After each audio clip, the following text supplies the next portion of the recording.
Welcome back to Mighty Little Green Machine. Please remember, if you like what you see, hit the like and subscribe button. Okay, next we're going to be adding this bolt-on hook system from JU FaxWorks on the top of the bucket.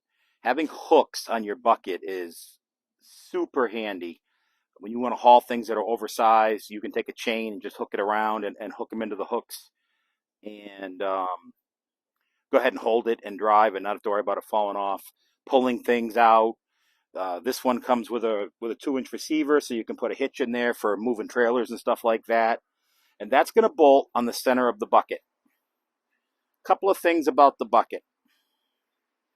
First of all, these two holes. I didn't know what they were when I first bought my first tractor. I have come to find out that the only reason that they're there is that's how they transport the bucket on the tractor. It bolts over to the side on the arm using those two bolts. Now, the thing that I find funny is that this is a different one that I'm using on this tractor than I used on my first tractor, and neither one of them use those existing holes. I don't know why. There must be a reason. But the other thing that I know is that this center of this bucket for John Deere is known as a very weak point. And if you hit this in the wrong way, it will bend very easily. By putting this on there, and it's very heavy and strong, you can see how thick it is. It go ahead and it makes that a strong point, so that it makes that a strong point, so you don't have to worry about that as much. So let's go ahead and get started on this project. Okay, we're going to go ahead and start by obviously setting this on the bucket. And I'm going to kind of use those holes we just talked about as a starting point. This is really well made. It matches the angle of the bucket perfectly. What I'm going to go ahead and do first is I'm going to measure from side to side and make sure it's centered. So I got 16 inches there, 15 there.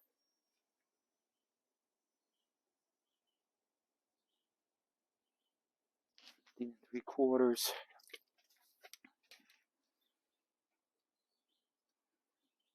Okay, that's right in the center now. I'm going to make sure it's sitting flat. Now I'm going to take my permanent marker and I'm going to mark the holes.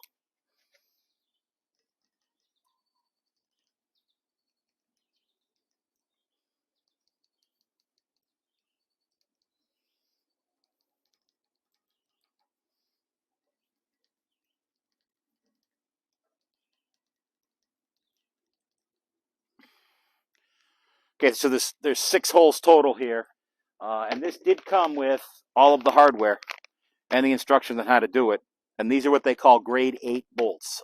So bolts go in grades. We're more commonly going to see a 3 or 5 as your everyday bolt. Grade 8 is a much harder, stronger bolt so that it won't shear or break as easily. And this one comes with nylon nuts. So it's got actually nylon in the nut. And that keeps the nut, once you tighten it, it stays. It won't back off. You don't need Loctite. You don't have to worry about it anymore. So I'm going to go ahead and get started and drill these holes. So before I drill, I went ahead and took my center punch and my hammer, and I marked each of the holes. I'm going to once again use the step bit. I'm going to start with the smallest one. I am going to have to go larger than this, but the smaller one tends to start the hole easier and makes it easier to drill. It's no different than really drilling a pilot hole with a bit into wood and then go into a larger bit or into metal.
Okay, so now that the paint's dried, we've got to put the plate back on there again, and I've got the bolts ready to go on.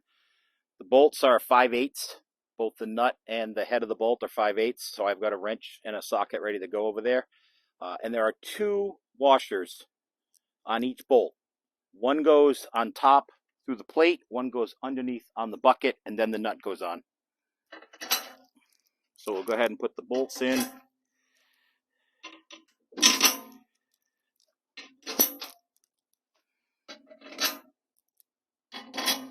Then we'll go ahead and grab our extra washers and nuts.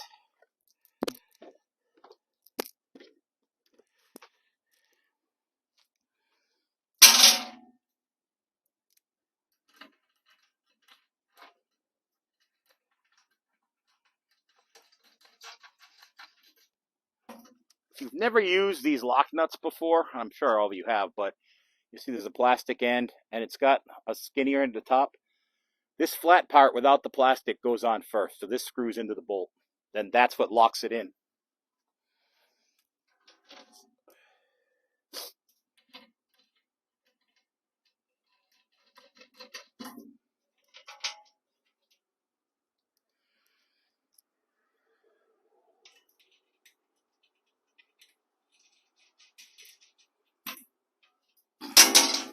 And again, you don't need, the nice thing about these nuts is you don't need Loctite. They'll never come loose unless you loosen them.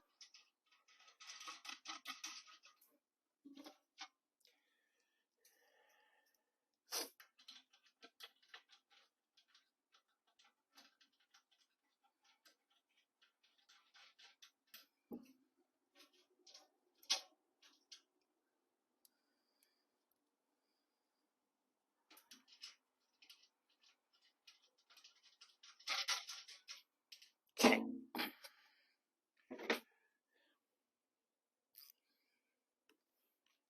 And again, this is 5/8. I'm not going to over tighten them. It says 60 foot-pounds, but I'm not going to bother with a torque wrench for that.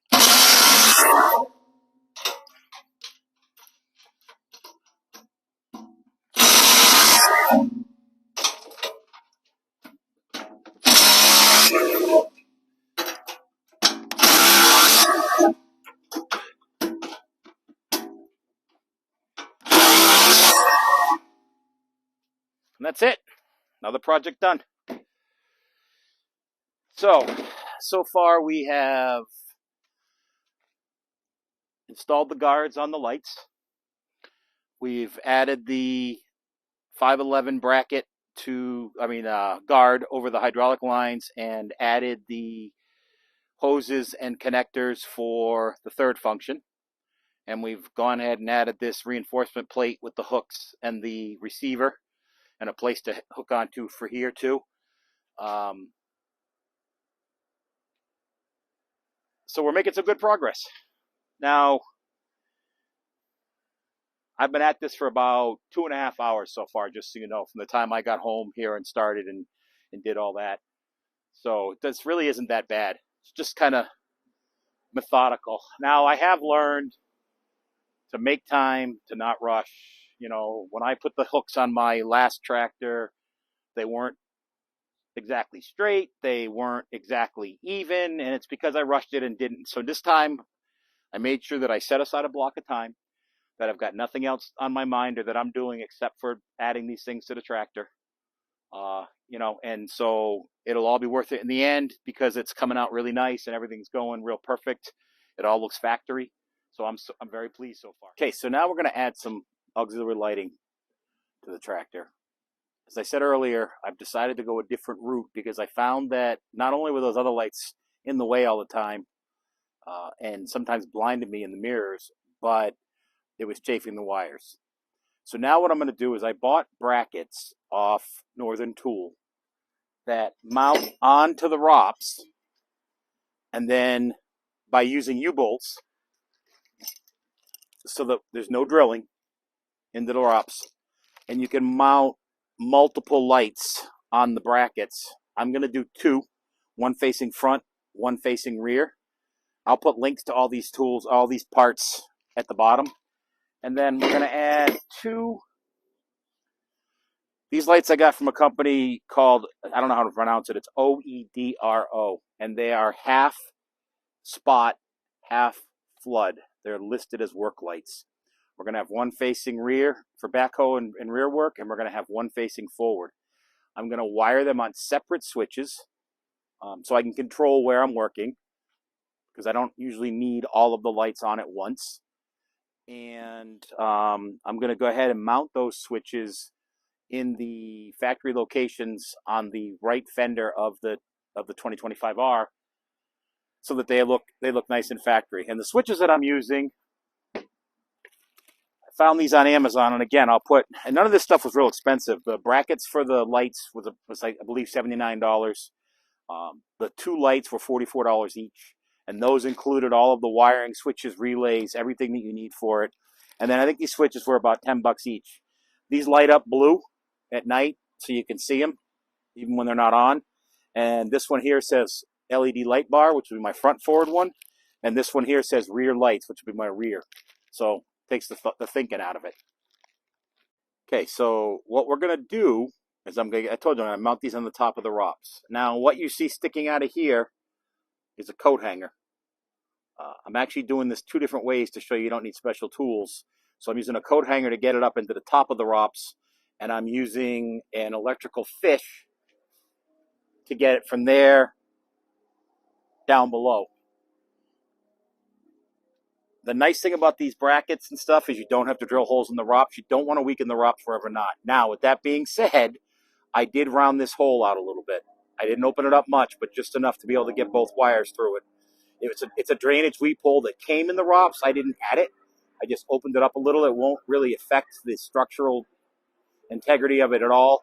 And then there'll be a grommet going in there. And once again, after I widened the hole out, I painted it with the John Deere black so that it's not going to rust going down the road. And you'll still be able to, if the ROPS are down in the rain, it'll still weep out water around the wires. So the first thing that I'm going to do is I'm going to pull the wires up through the ROPS. And I'll be right back. Okay, so we're going to start by fishing the wires up through the bottom of the ROPS, inside the ROPS. And for this, I'm using the electrical fish. For the next part, I'll use the coat hanger to show you can do it either way. So all I'm going to do is take my two wires,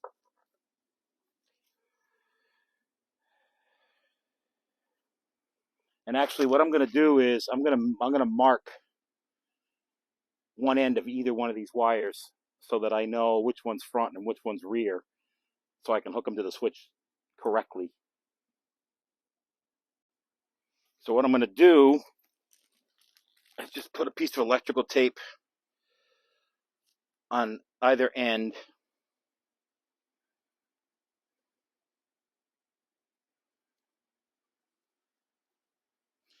Just so I know what's what. Once I get up there, it's probably not the best because it's black on black, but I'll be able to see it.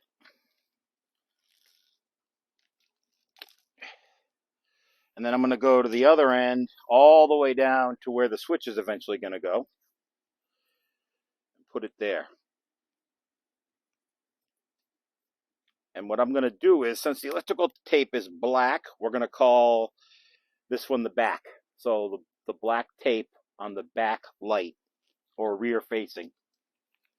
Now I'm going to take the same tape, and I'm going to tape these wires together on the fish.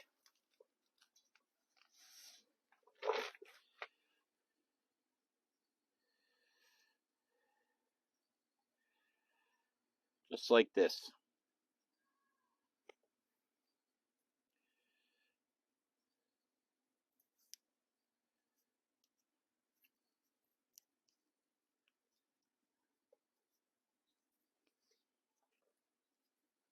I'm not going to go nuts, but I'm going to put enough on so it doesn't come off inside. Now, on this one, this was pretty easy to get this fish down through the ROPS. If it was real hard and took me a very long time, I would tape this a lot more, just in case. But if it comes off, it's not the end of the world. It's pretty quick. The problem is when you over tape it, then it's a real pain in the neck to get it off after the fact. Okay, I'm going to start slowly pulling the fish up. And I'm going to guide these up in. This is pretty open, so it shouldn't be that big of a deal. We're just going to keep pulling this up slow. And I already have the wires up.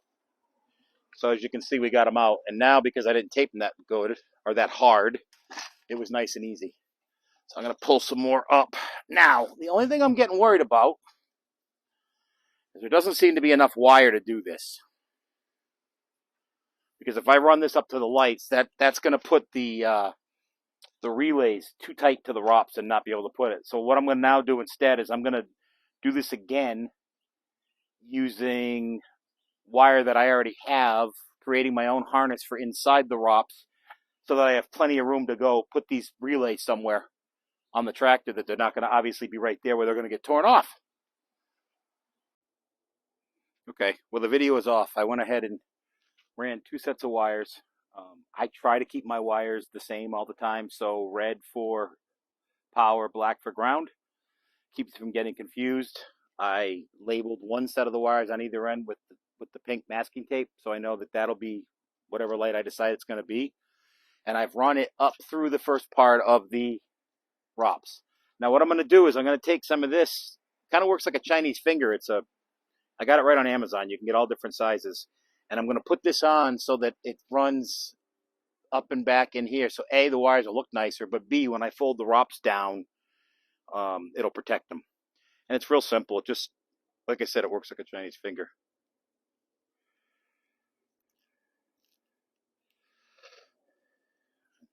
As it starts to get stuck, you just go farther down and it slips up.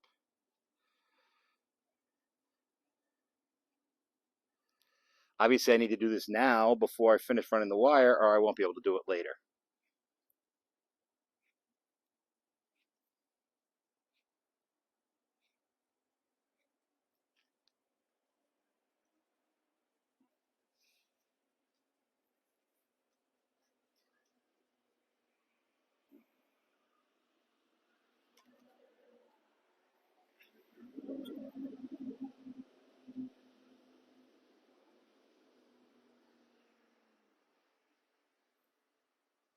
Just trying to keep it straight and even.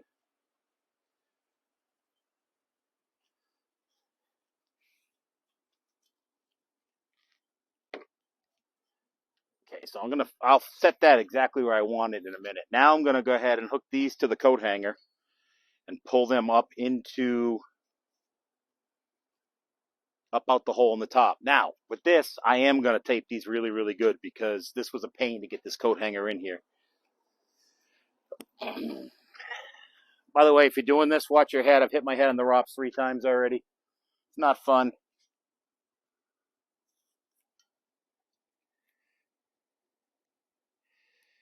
And I'm going to tape the points so that they don't get stuck on anything. By the points, I mean the ends. Then I'm going to attach it. I have a little hook and I put in this coat hanger so it gives something for it to grab onto and won't slide off. I'll just put some tape over that. Okay. Try and keep this from getting all tangled up and everything.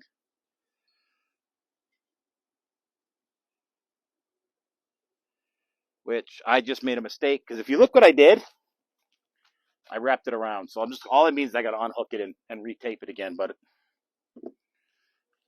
things happen. Probably going a little too fast.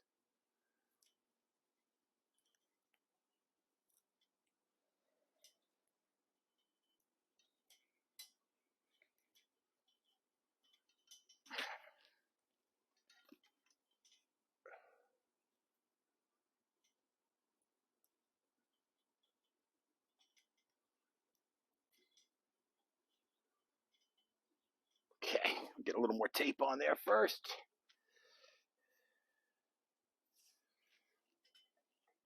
Like I said, this one was kind of tough to get run through there.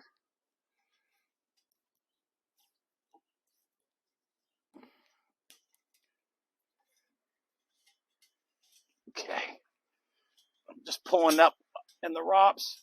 Okay, it's a little stuck. The only problem with using a coat hanger is because it's not always as smooth. It's sometimes hard to get coming back up out of the hole again. Okay, so we've got it started. I want to make sure that I'm feeding it pretty good here so I don't have to do this twice. And if it gets stuck in there, and what I try to do is, if you look, I leave this end of the coat hanger on the end. I can actually spin it and move it to do that. Now, here's where it gets fun, because here's my tape. Okay. There we go. Now we got some wires run. I just got to finish pulling them through. Then what I'm going to do is fold the ROPS all the way down to make sure that I have enough slack.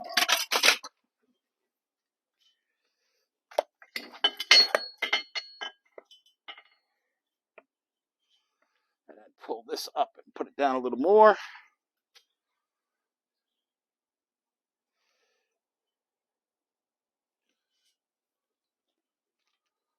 Okay, now what I want to do, though, is I want to test this and make sure that when I bring it up, it all goes up inside like it should.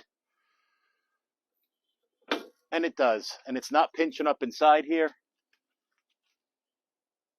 where the edge is.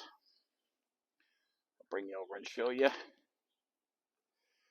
So if you look up inside there, you can see that looks nice and finished. It's nice and loose. There's nothing pinched. So next step will be to mount the lights.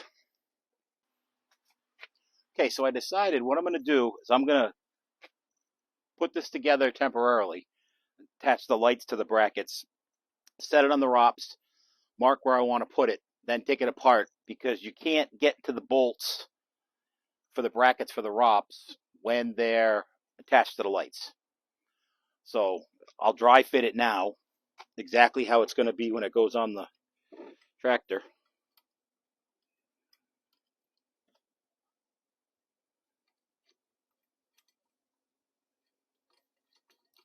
I'll just finger tighten. I'm not gonna.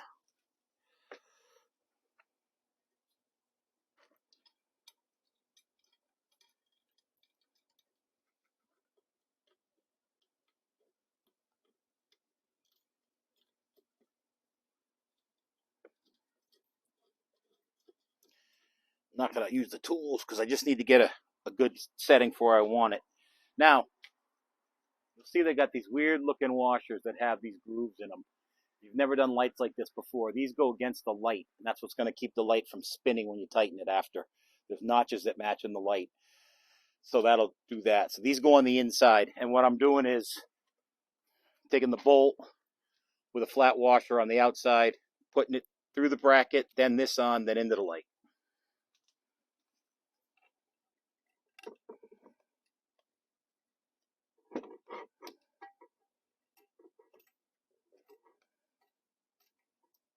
I will say that I'm not particularly fond of how they brought the wires out of these lights. It makes it so they don't mount as easy. But we'll make it work. And for the last side.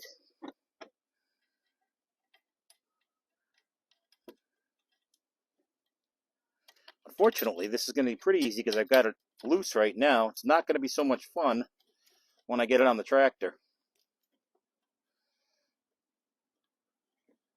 Okay, so now we've got our lights mounted. And what I'm going to do, I decided, just move you a little, is I'm going to put you, what I decided was I'm going to mount this on the bottom or the inside of the ROPS. Because I tend to find trees with the top of my ROPS, and I don't want to have a danger of ripping the lights off, or at least protect them as much as I can. So that's how I'm going to do this. Now, these are 16-inch lights. This was the biggest I could go and stay on the inside of the ROPS because of where the bend is and how it was going to mount.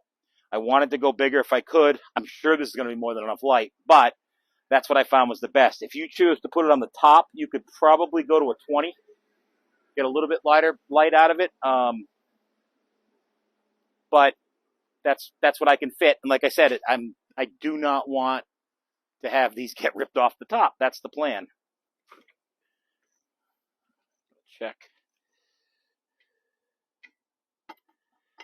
So these just go on with U-bolts.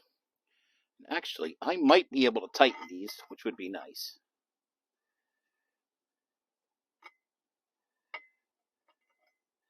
So I'm going to go ahead and put this on. Let's see if I can get these to go on without...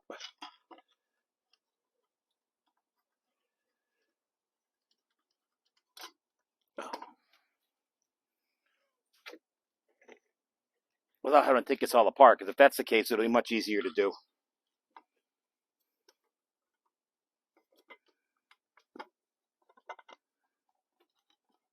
This seems to be stretching the limit of these bolts.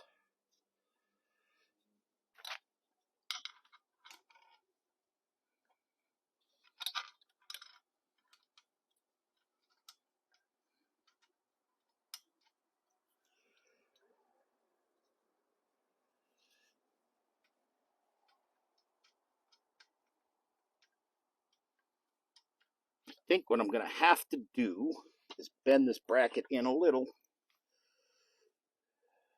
get this to fit this rod. So it was supposed to fit them all. Oh, no, we got it to start. We'll see what happens.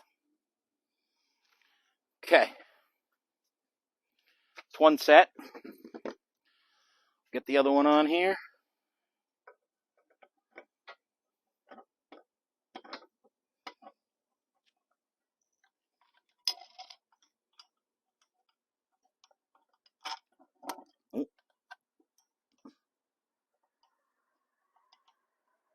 So I'm just going to barely start these to start. Now I know when I go to tighten them, I'll be able to pull this bracket around a little bit.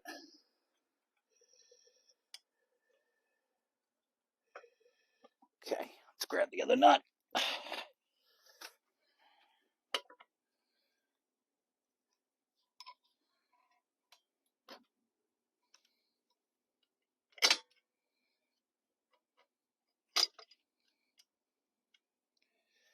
Okay.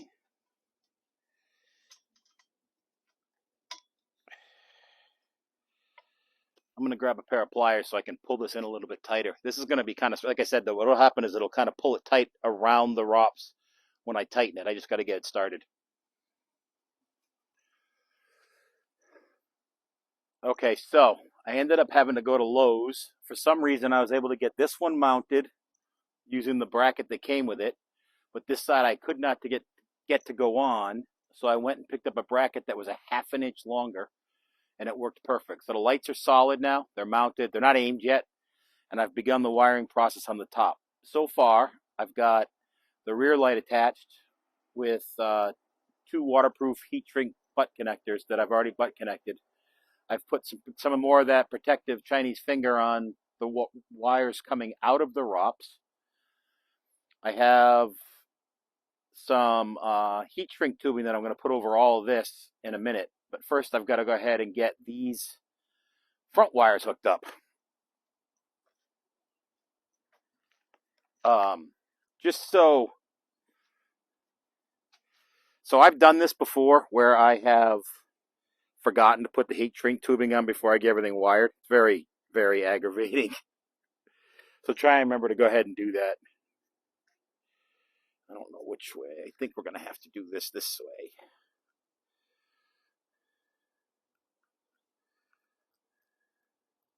It's not what I want to do. Didn't want to have to do it this way, but the other wires, because of how I have to run them, are not. Oh, I guess we could do it this way for right now. Okay, now we're going to go ahead and strip. I like to use speed strippers. You can get them almost anywhere and almost any brand. These happen to be Crescent, but they're just so much easier to use. Just do that, and you've got it stripped. Okay, I'm going to add a couple of butt connectors. I'm using the blue ones. I need my crimpers. Again, these are heat shrink. They'll keep the moisture out. Just slide it in. Take your crimpers.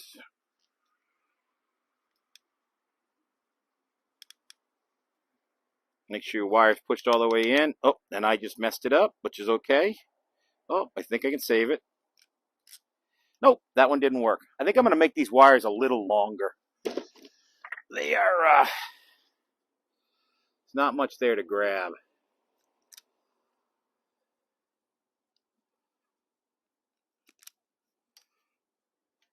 There we go. A little better. I buy all the connectors and stuff right on Amazon. They're not that expensive. I try to keep them around all the time. You never know when you're going to do any wiring. I like to try and get all this wiring as waterproof and safe as possible.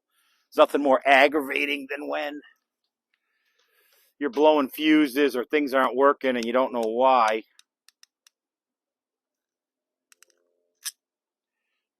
And see, for some reason, we're not crimping good there. Huh. Okay.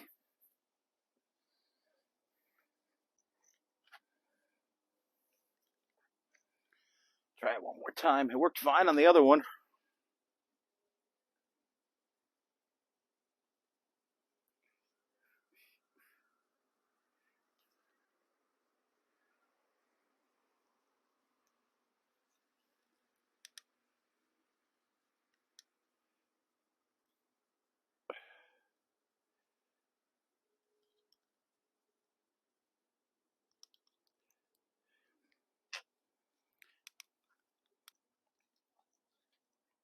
Okay. Now we're going to connect it to the light.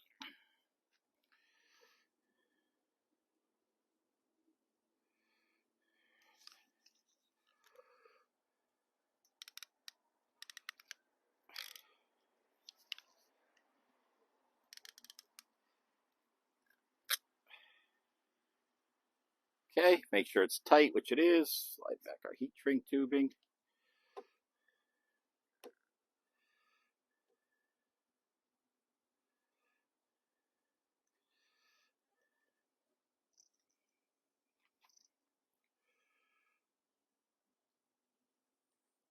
That.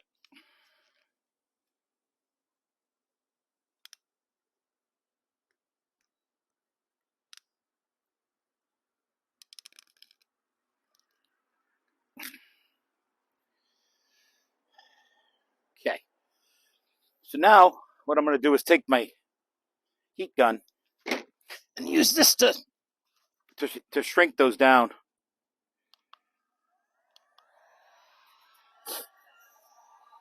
You can use a lighter. You can use a small torch. This is not any great heat gun. I bought it at Harbor Freight. For what I use it for, it works fine.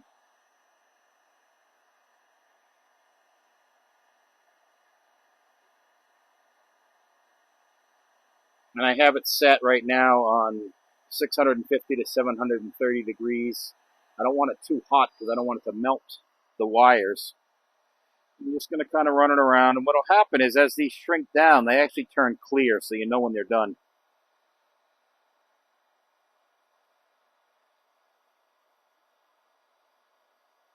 I don't know if you can see that on the camera or not.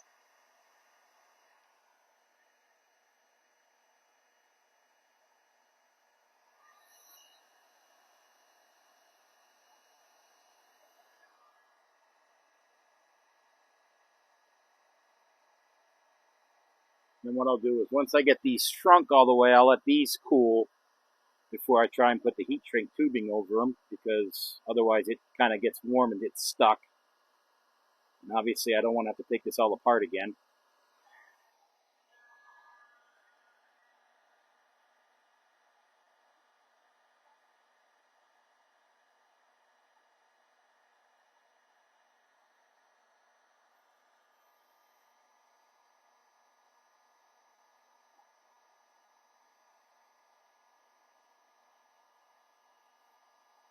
Okay, so we're going to let that cool down now. And then we'll do the heat shrink tubing on there. And we're done wiring the top. Then we'll move on. Actually, while that cools, what I'm going to do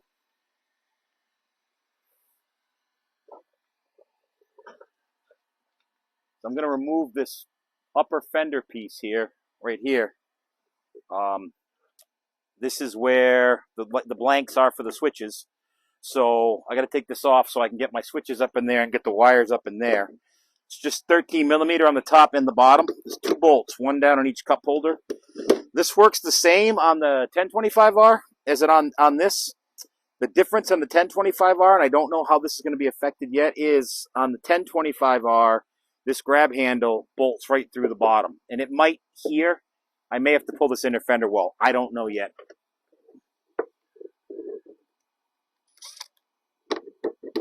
But it's just 2 bolts.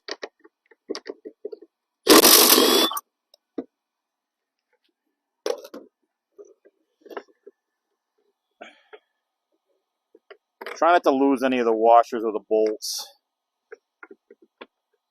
There's a big washer that goes inside there to hold it. Oh, my nut fell down. And then underneath, there's a little washer. And then the nut.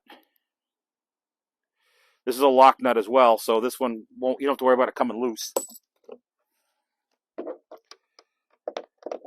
Hoping I don't have to pull this tire off.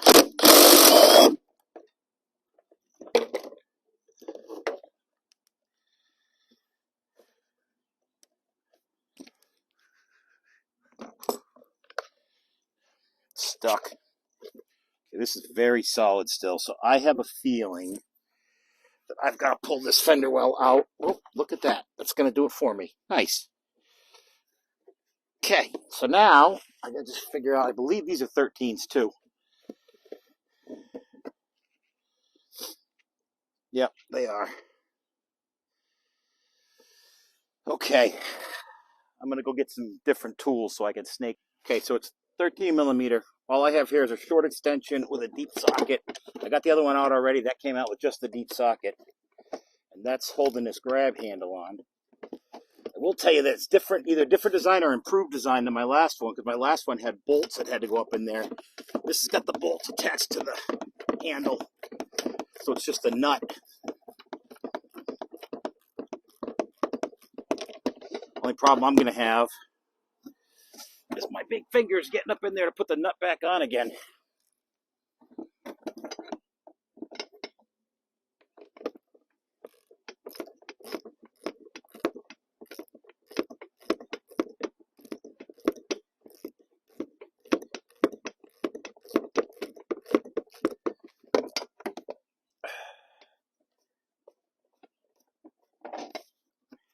Okay, so that one's a bolt.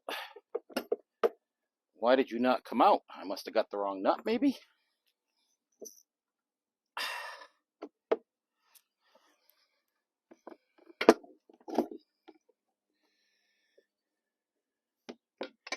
So it is a bolt. I grabbed the wrong one. I don't know what I took apart. I'll wait till I get it apart to find out.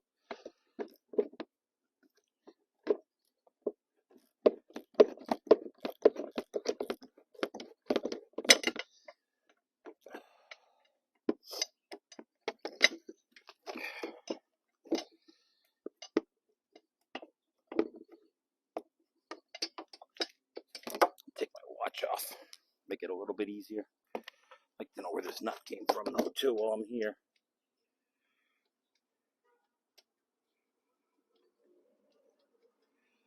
I'm going to put this nut back on. I don't think I need that off to get this, but we'll see in a minute.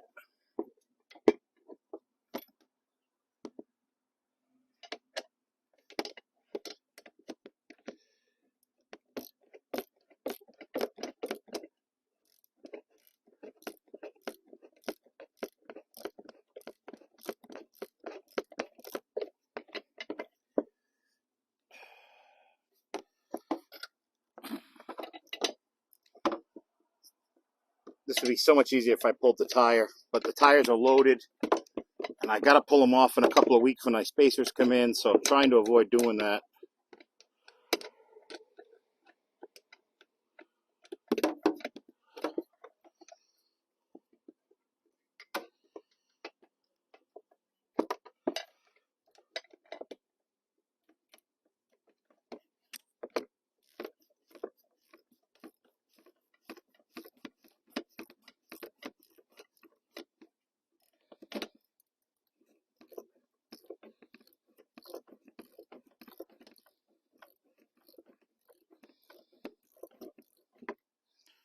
we go.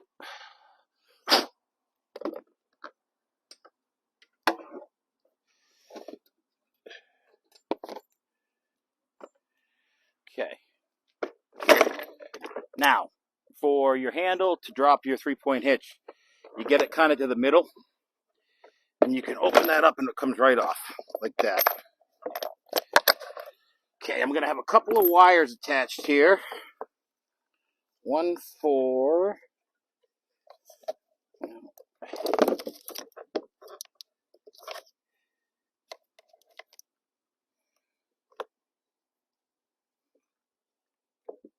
This one goes to the cigarette lighter.